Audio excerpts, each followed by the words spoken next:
Hare Krishna everyone. We are learning Narasimha Stotram. We have completed 22 verses. Today we will learn verse number 23 onwards. Sarvagatvad Anantasya Sa Evaham Avastitaha Mattasarvam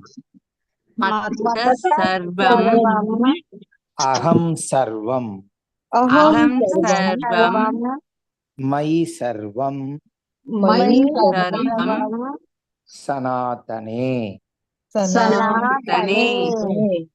Sarvagatvad Anantasya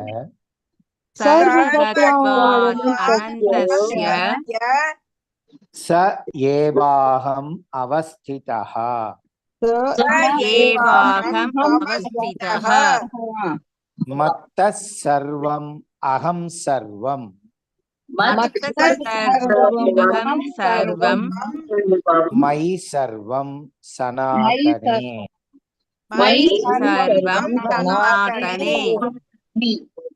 Sarvagatvad Anantasya Sa Evaham Avastitaha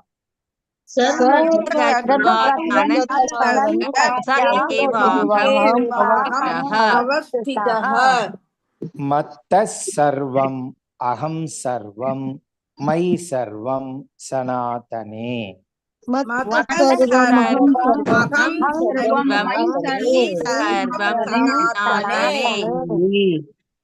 Sarvagatvad Anantasya Sa Evaham Avastitaha Mattas Sarvam Aham Sarvam Mai Sarvam Sanatane.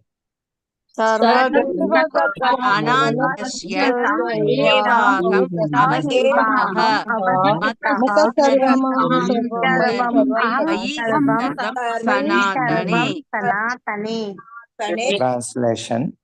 Because of his all-pervasiveness and infinitude, I too am established as that very supreme.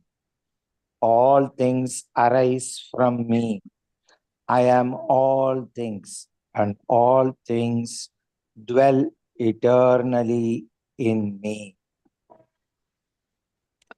Sarvagatvat Anantasya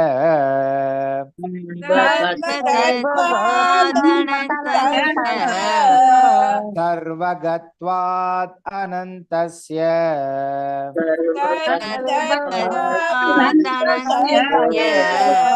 Sa Evaham Avastitaha Sa Evaham Avastitaha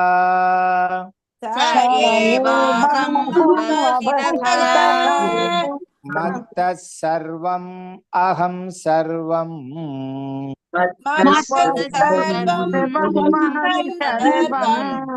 Mattas Sarvam Aham Sarvam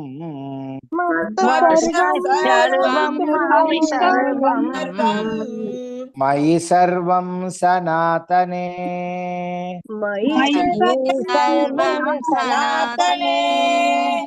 Mai Sarvam Sanatane.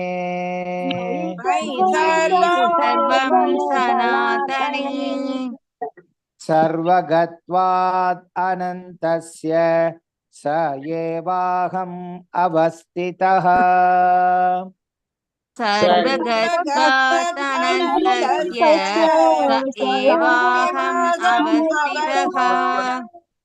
Sarvagatvat Anantasya Sa Evaham Avastitaha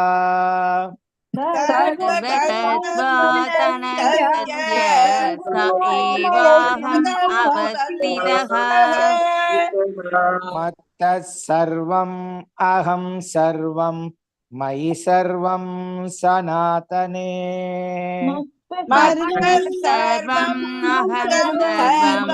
मयि सर्वं सनातने मत्तः सर्वम् अहं सर्वं मयि सर्वं सनातने मत्तः सर्वम् अहं सर्वं मयि सर्वं सनातने सर्वगत्वात् अनन्तस्य स एवाहम् अवस्थितः मत्तः सर्वम् अहं सर्वं मयि सर्वं सनातने सर्वगतादनन्तस्याहम् अवस्थितः मत्तः सर्वं सर्वं सनातने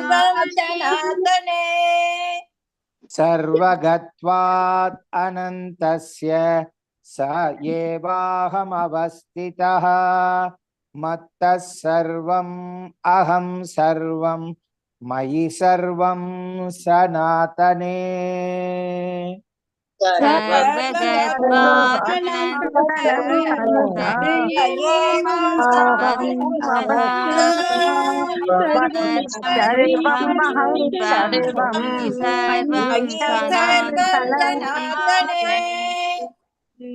Verse number 24. Aham evakshayo nityaha paramatma atma samshrayaha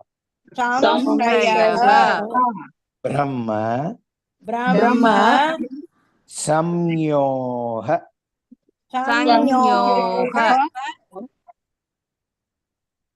ये कैसा है ये शब्द स के ऊपर डॉट है ज्ञान का ज्ञ है वो उसका ज्ञो करके आएगा और ह शब्द है ओके ब्रह्म संयोह एवाग्रे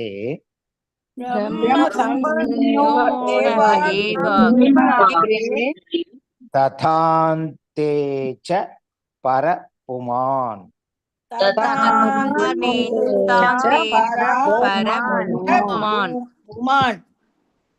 अहम एवाक्षयो नित्यः परमात्मा आत्मसंश्रयः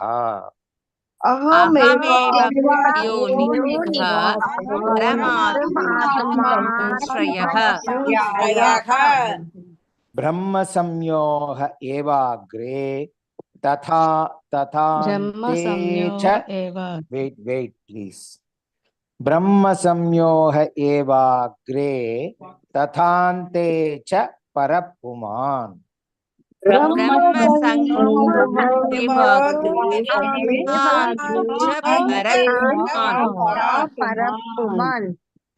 पूरा श्लोक अहम एवाक्षयो नित्यः परमात्मा आत्मसंश्रयः ब्रह्म संयोह एवाग्रे तथान्ते च परपुमान्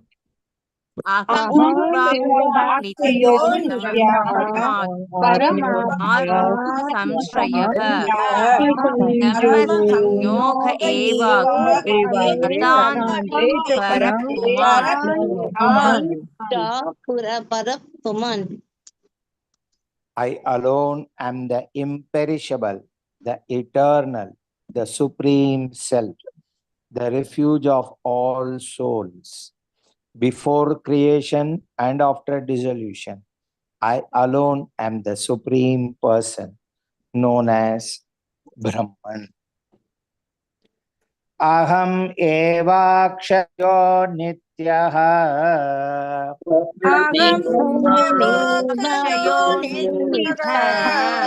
Aham evakshayo nityah.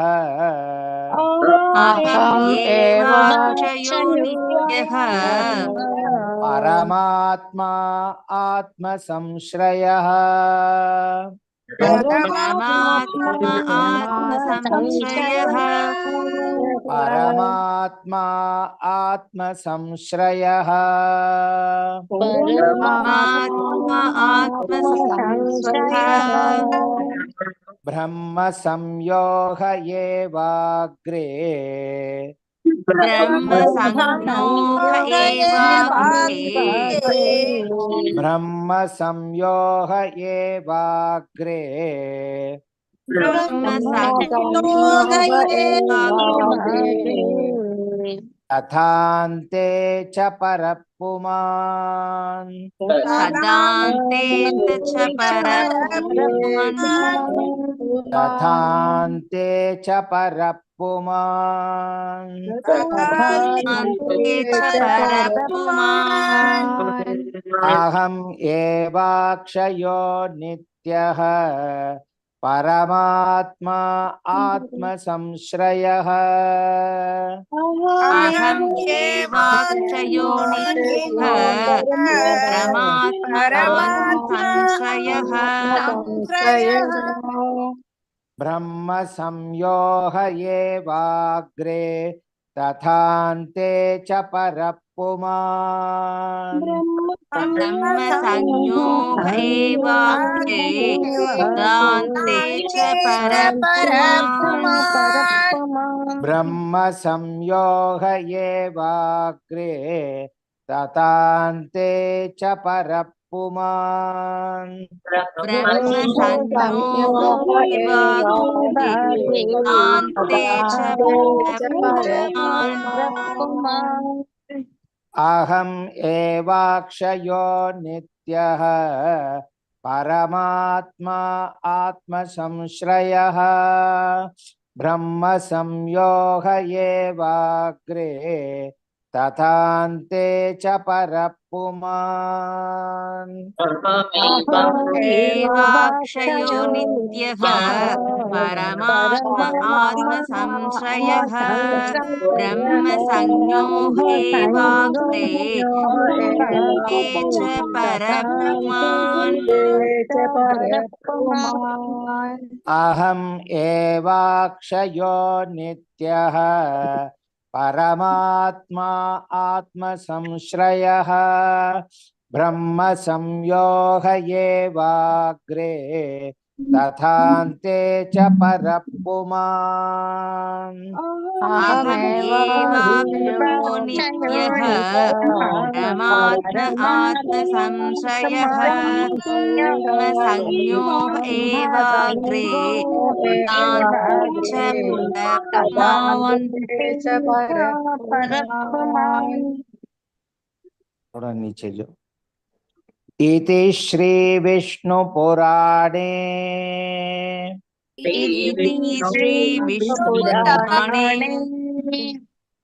Shri Prahlad कृतं श्री प्रह्लाद कृतं श्री नरसिंह स्तोत्रम् श्री नरसिंह स्तोत्रम् संपूर्णम् पूर्णम् हरे कृष्णा हरे कृष्णा हरे कृष्णा हरे कृष्णा कृष्ण कृष्ण हरे हरे कृष्ण कृष्ण हरे हरे हरे राम हरे राम हरे राम हरे राम राम राम हरे हरे राम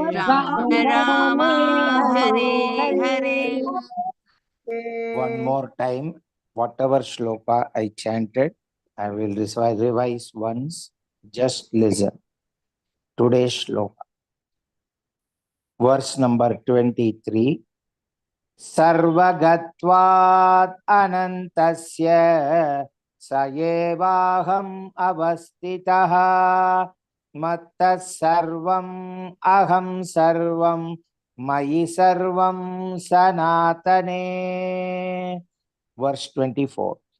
अहम् एवाक्षयो नित्यः परमात्मा आत्मसंश्रयः ब्रह्म संयोग एवाग्रे तथान्ते च पुमा।